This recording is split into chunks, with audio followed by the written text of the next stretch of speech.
When people enter the Indian Police Service, the IPS, they are starry-eyed and they have Singham-like idealism in mind. But as days roll by and they become part of the system, their idealism waxes and wanes. And the first sign of this is when the officer begins to think in terms of what his political boss wants rather than what the law demands. My first rendezvous with a politician was way back in August 2004. I was in my first independent charge as the police head of any district. I was posted in Dharwad district. I was just a month old in that post. The local court had issued a non-bailable warrant against the then Chief Minister of Madhya Pradesh. Executing non-bailable warrant meant arresting her. Eventually, this incident led her to resign from the post of Chief Minister. But for me, trust me, though this incident involved a person as high profile as the Chief Minister of a state, this has been the easiest challenge till date. In India, we have a deep-rooted menace of VIP culture. The VIPs, particularly the politicians, are given special treatment of various kinds, one such being policemen given as gunmen to politicians. Now, in most of the situations, even when there is no real threat, gunmen are given as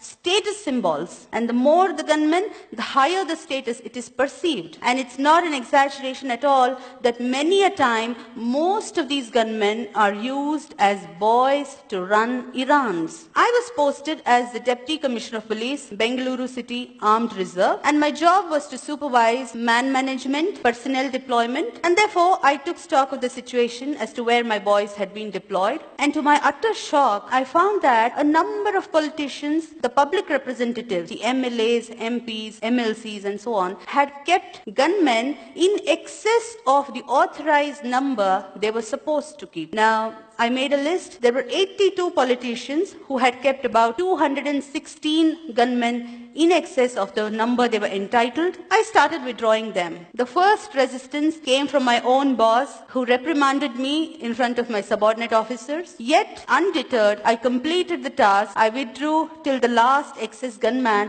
came back to the unit. In the same stroke, I also withdrew 8 brand new SUVs kept by the then ex-Chief Minister of Karnataka. The man had stepped down from the post of Chief Minister, yet the vehicles had continued to be with him. I withdrew the vehicles, but I often wondered why my predecessors had not acted. What prevented them from setting things right? I later learned that these are called the dirty jobs. They are unpleasant tasks, inviting the wrath of the politicians, and nobody wants to do them. Not very long ago, I was posted as DIG Prisons, Bengaluru. I was there in that post for barely 17 working days, barring all the Sundays and holidays. And during that time, I witnessed similar special treatment being given to a convict. This convict was very powerful. She had been the close aide of the ex-Chief Minister of Tamil Nadu who died recently. The convict herself was slated to be the Chief Minister some time ago in that state. Now, the Supreme Court had convicted her under Corruption Act for possessing disproportionate assets beyond her known sources of income. Flouting the Honorable Supreme Court's orders,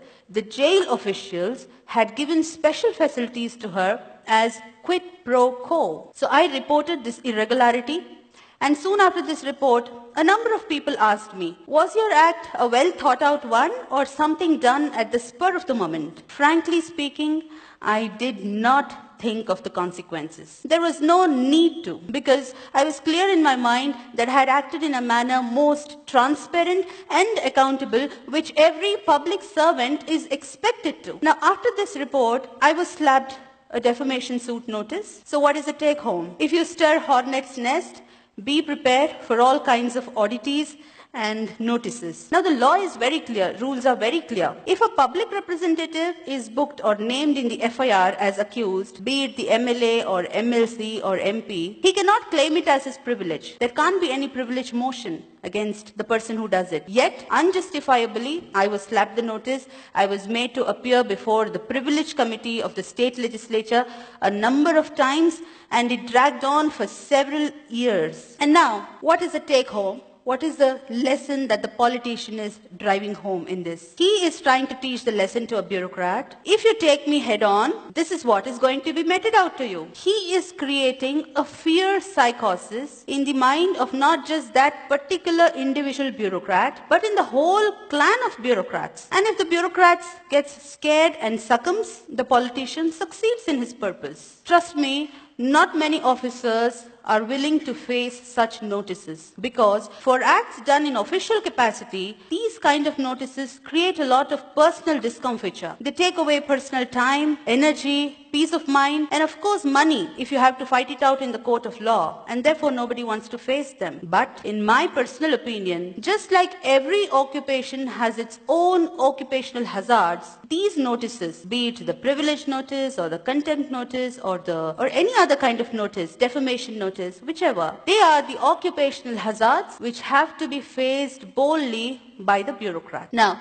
coming to the challenges that I faced as a woman in male-dominated police force, the peril is that the woman officer could be ignored, taken for granted, taken lightly. Her instructions can be thrown to air at times. I had one such shocking experience in Gadag district. In 2008, I was heading Gadag district police force. There was a powerful politician who had been a minister earlier. He addressed a gathering of his followers and made an inciting speech that made his followers to set ablaze on fire 3 government buses soon after his speech. Now, government buses mean public property bought out of taxpayers' money. I instructed my subordinate, the second in command of the rank of DYSP, to arrest the politician as he was prima facie guilty of abetment of the offense, and there was videographed evidence of his speech. Now, to my utter shock, not only my subordinate resisted, refused, but also kept on arguing relentlessly and kept lying to me that the politician had already left the town. I too did not budge. I had reached the police station in the morning and I kept sitting throughout the day. So it became evening, it became night. The clock struck 9 at night, 9:15, 9:30, 10. And finally, when the police staff saw that I'm not budging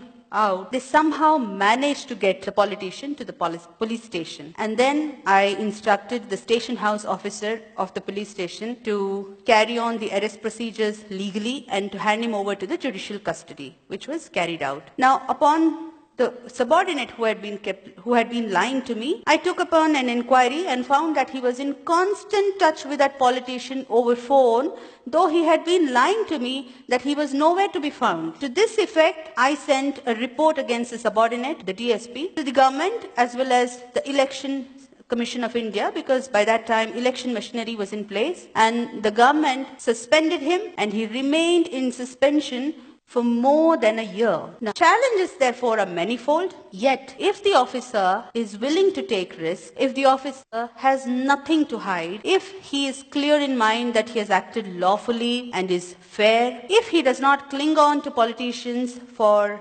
perks, cushy postings and so on, and last but not the least, if he has kept his bags packed ready to move out anytime if transferred, then such an officer, he or she, becomes a force to reckon with. Now, you might see that it's a commonplace knowledge that the MLAs, the MPs, the MLCs, these posts are created under the Constitution of India, but one must not forget that it is under the same Constitution, the All India Services, the IAS, the IPS are created. And Article 311 of the Constitution gives complete protection to the bureaucrat for acts done in official capacity, and it is available to every officer in the country, including the state services. So the day the bureaucrats are able to come out of the phobia of transfers, the phobia of politicians, we will have the best bureaucracy in the world. Karl Marx once said, bureaucracy is an iron cage, but I find that our bureaucrats have chained themselves. They are the ones holding the chains. The day they break away from these self-imposed chains, the day they start exercising their real power, we will see a new India.